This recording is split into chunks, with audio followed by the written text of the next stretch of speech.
Bonjour, ici Alex de xboxesopro.com et aujourd'hui je vais vous montrer le matériel nécessaire pour flasher votre lecteur DVD de votre Xbox 360. Alors ici je suis accompagné de 4 lecteurs DVD de marques différentes dans un Xbox 360. Alors ici c'est le Hitachi, on a aussi le BenQ, on a le Samsung et on a le Lighton.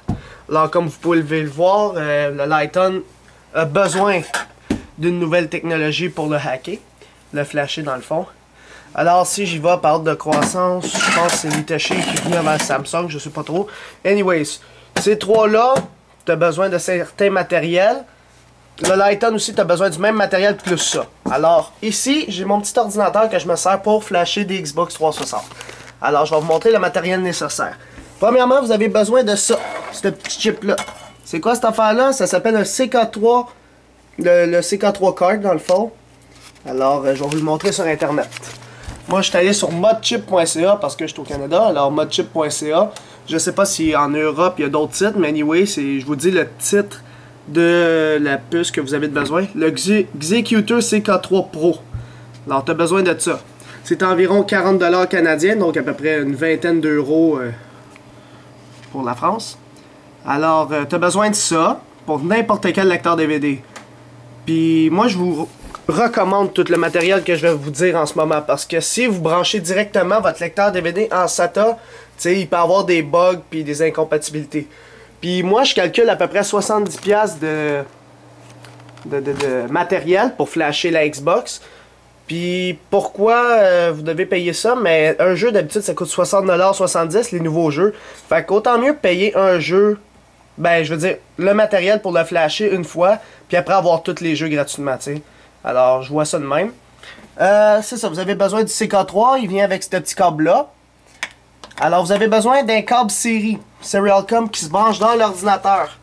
Alors, vous avez besoin aussi d'un ordinateur qui possède une sortie série, Serial. Alors, je vais l'enlever. Ça ressemble à ça. Ça s'appelle le DB9. Il y a 9 pins. 9 pins, puis ça se connecte ici. Moi, je l'ai rajouté. C'est une carte PCI que j'ai acheté sur eBay parce que j'avais pas de sortie serial sur cette carte maîtresse-là, dans le fond. Alors, j'ai acheté ça. Si vous n'avez pas de carte ou vous voulez pas de l'acheter, vous pouvez toujours fonctionner par USB en le mettant dans le mini USB ici, puis il se transforme en USB.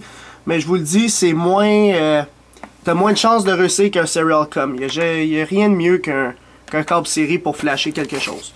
Ici, je vous demandez c'est quoi ça? Ça, c'est juste pour donner de l'alimentation à mon CK3. Alors, ici, tu n'es pas obligé de l'avoir. C'est 4 pins bien ordinaires pour les câbles PATA dans le fond. C'est juste que moi, mon power supply qui est ici de mon ordinateur, c'était juste des SATA qu'il y avait.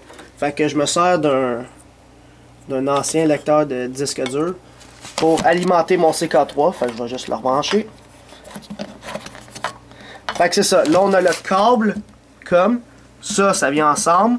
L'alimentation qui vient de votre power supply. Vous avez besoin d'une sortie serial pour connecter votre CK3. Le CK3 ça l'est comme ça avec une petite lumière bleue et rouge. On le laisse comme ça.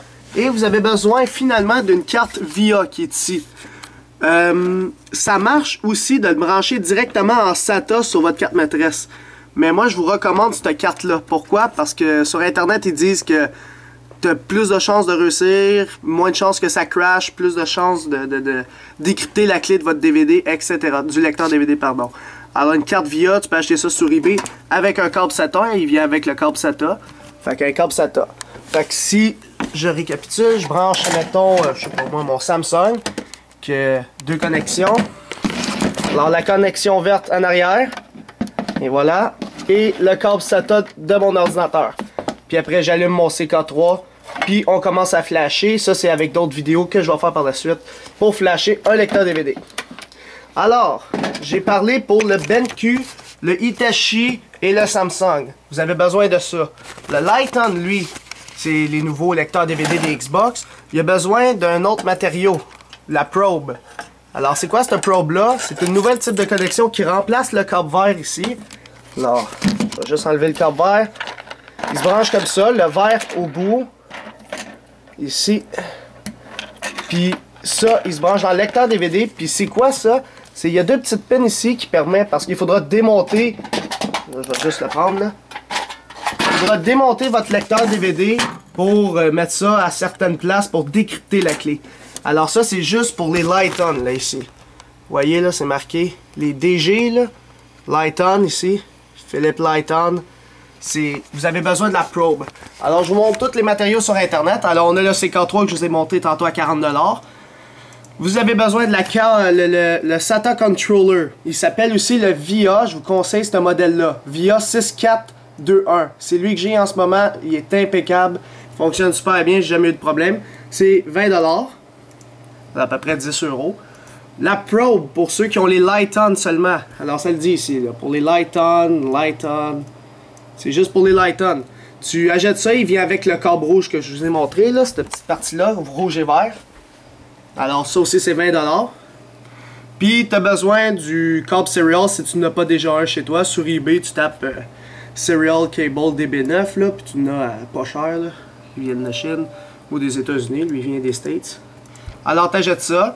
Puis après que tu aies tout ce matériel là, tu es prêt à flasher un Xbox 360. Alors aussi vous avez besoin de l'ordinateur, bien sûr. Je vous recommande le système Windows XP. Il n'a jamais bugué, puis sur internet ils disent qu'avec Windows Vista ou Windows 7 ça plante un peu. Installez Windows XP sur votre ordinateur pour flasher des Xbox 360. Alors tout est beau, j'ai pas mal fait le tour pour savoir comment, c'est quoi le matériel qu'il vous faut pour flasher un Xbox 360, le lecteur DVD pour lire les jeux backupés. Alors c'est ça, c'était Alex de Xboxes Pro. Visitez mon site internet xboxesopro.com et n'oubliez pas de vous abonner à ma chaîne YouTube en cliquant sur s'abonner. Merci, bonne fin de journée.